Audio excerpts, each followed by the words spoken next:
Ապրիլի 19-ին ուժեղ Հայաստան կուսակցությունը Արտաշատի օգոստոսի 23-ի փողոց 43 հասցեում բացել է իր տարածքային գրասենյակը։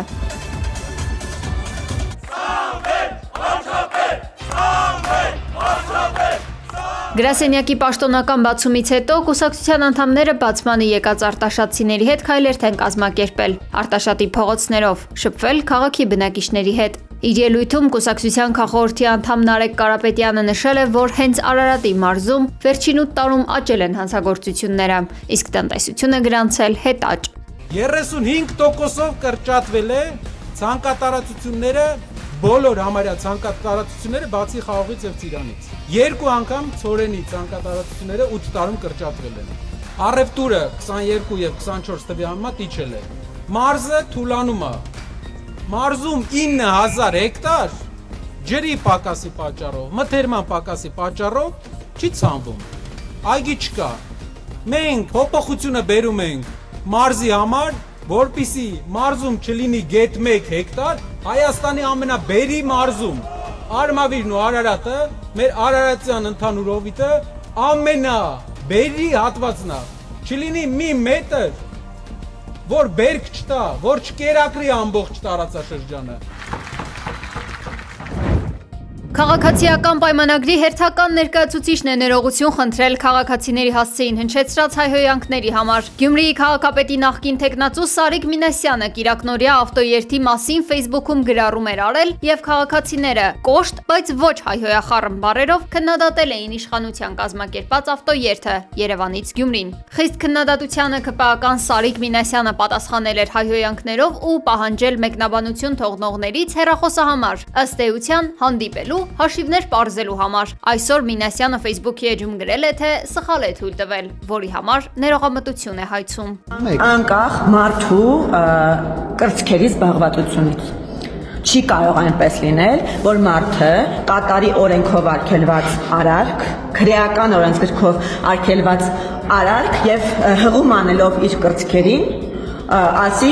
ինձ չպետք է ինդուլգենցիա չեն, կրծքերը չեն կարող լինել։ Անցած շաբաթ ԿՊԱ-ական պատգամավոր Արուսյակ Ջուլհակյանն էր թիրախավորել կրծքով կերակրող ընդդիմադիր կին գործչին, որին ձերբակալել, ապա ազատ էին արձակել։ Ջուլհակյանն իր արտահայտությունների համար նույնպես ներողություն էր խնդրել Facebook-ում։ Իմ տղան շատ բարձրակարգ տղա է քո պահմատ։ Ուրիշ Հայկսարյանն ասում էր թող բարձրաստիճան պաշտոնյաներ։ Դու նրա գիտելիքների չափ որ ունենաս դու չես ծառայել։ Ջուլհակյանից առաջ մեկ այլ ԿՊԱ-ական Անդրանիկ Քոչարյանն էր իր որդու բանակ չծառայելու փաստը պայմանավորել բարձրակարգ տղա լինելու հանգամանքով, ապա ներողություն խնդրել իր խոսքերի համար։ Միլիարդներ ենք ծախսել, որ դուք այնտեղ մնաք։ Բան չի չեք մնա։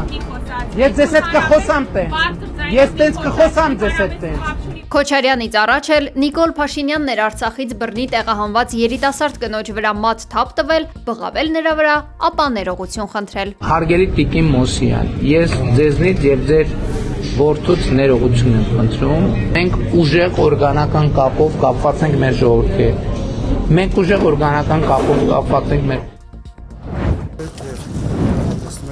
Հայաստանի վարչապետ Նիկոլ Փաշինյանը մասնակցել է բռնցքամարտի աշխարհի բազմակի չեմպիոն Արթուր Աբրահամի անվան մարզահամալիրի հիմնարկեքի արարողությանը։ Արթուր Աբրահամը սեփական միջոցներով ձեռք է բերել տարածքը եւ նվիրաբերել պետությանը։ Արդեն իսկ մեկնարկել են լայնամասշտաբ շինարարական աշխատանքներ։ Կառուցվում է ժամանակակից մարզադպրոց։ 15 տարի առաջ ես երազել էի, այս հողերը գնել էի ես երազել էի, որպեսզի սա կառուցեի,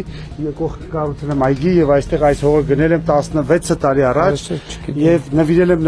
մեր պետությանը, որպեսզի այս հրաշալի շինությունը լինի ոչ թե իմ համար, այլ մեր ժողովրդի համար, որ մեր մայրերը, քույրերը, եղբայրները, որտեղ հնարավորություն չունեն ամեն անգամ գնալ քաղաք, գալ, իրենց երեխաներին տանել, բերել, բայց հիմա հնարավորություն են այստեղ մարզվելու եւ ամենակարևորը առողջ մարզվելու։ Ես խորին շնորհակալություն եմ հայտնում ձեզ եւ ես պարտավորվում եմ, նորից պարտավորվում եմ իմ Գերմանիայի փորձը տալ մեր սերունդին, որպեսզի մեր սերունդը գերմանական համակարգով առաջ գնա, դիսցիպլինայով, ուժեղ պարապմունքներով, ոնց որ իմ մարզիչն է ինձ այդպես սովորացել, ես իմ փորձը կտամ մեր հաջորդ սերունդին։ Միայն շինարարական աշխատանքների համար ծախսվել է 2 միլիարդ 289 միլիոն դրամ, որը ամբողջությամբ ֆինանսավորվում է պետական բյուջեից։ Նախագծի նպատակն է զարգացնել մանկապատանեկան սպորտը եւ ստեղծել լավագույն պայմանները ապագա չեմպիոնների համար։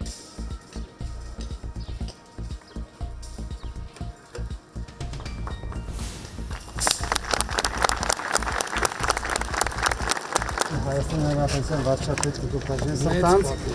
ձեր համար Միջոցառման ընթացքում Արթուր Աբրահամն իր ստորագրությամբ նվերներ է փոխանցել վարչապետ Նիկոլ Փաշինյանին։ դուխի, չեկնեք բոքսի դուխի Արթուր Աբրահամի կողմից կարող է ձեզ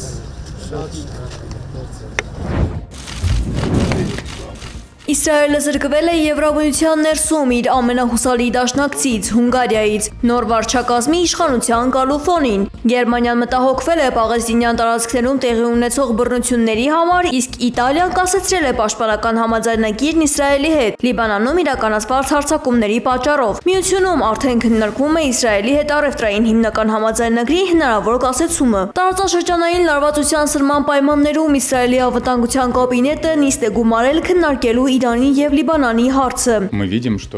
Ռուսաստանը նախազգուշացրել է, որ Մերձավոր Արևելքում ուժային սցենարի վերադարձը կունենա ծանր հետևանքներ տարածաշրջանի կայունության համար։ Իրանը մեղադրել է ԱՄՆ-ին դիվանագիտական անվստահության եւ նախկին պայմանավորվածությունները խախտելու համար, շեշտելով, որ ամերիկյան կողմը զավթել է իրանական բեռնատար նավը, որը փորձում էր շրջանցել նավահանգիստների շրջափակումը։ Չնայած փոխադարձ մեղադրանքներին ապրիլի 21-ին Իսլամաբադում նախատեսված է Իրանի եւ ԱՄՆ-ի միջև բանակցությունների երկրորդ փուլը։ Հնարավոր է, որ պատվիրակությունները կրկին գլխավորեն Իրանի խորհրդարանի խոսնակ Մոհամմադ Բաղեր Ղալիբաֆը եւ ԱՄՆ փոխնախագահ Ջեյ Դի Վենսը։ Թեհրանը դեռ պաշտոնապես չի հաստատել իր մասնակցությունը, նշելով, որ չի վստահում հակառակորդին եւ պատրաստ է անհրաժեշտ միջոցառումներ ձեռնարկել իրավիճակի հնարավոր սրման դեպքում։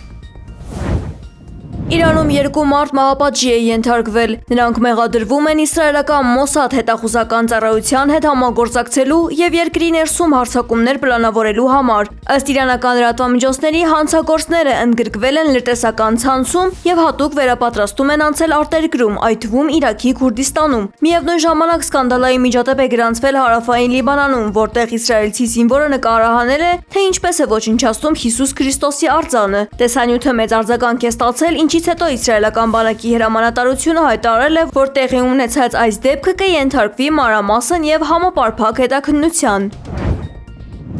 ԱՄՆ-ի Լուիզիանա նահանգում տղամարդը սպանել է 8 երեխայի, որոնցից 7-ը իր սեփական զավակներն են եղել։ 1-ից 14 տարեկան երեխաները գտնվել են նույն տանը։ Միջադեպի ժամանակ մի երեխայի է հաջողվել փրկվել։ Նա տանիքից ցատկել է։ Ծանր վիրավորվել է նաև 2 կին, այդ թվում երեխաների մայրը։ Դեպքի նախնական դրդապատճառը ընտանեկան վեճն է։ Տղամարդն ու կինը ամուսնալուծության փուլում են եղել եւ հաջորդ օրը պետք է ներկայանային դատարան։ Կրակոցներից հետո կասկածյալը փորձել է փախչել ուղղված մեքենայով, սակայն ոստիկանները հետապնդել եւ սպանել են նրան փոխհրաձգության ժամանակ։ 2024 թվականից ի վեր սա ԱՄՆ-ում տեղի ունեցած ամենաշատ զոհերով զանգվածային հրաձգությունն է։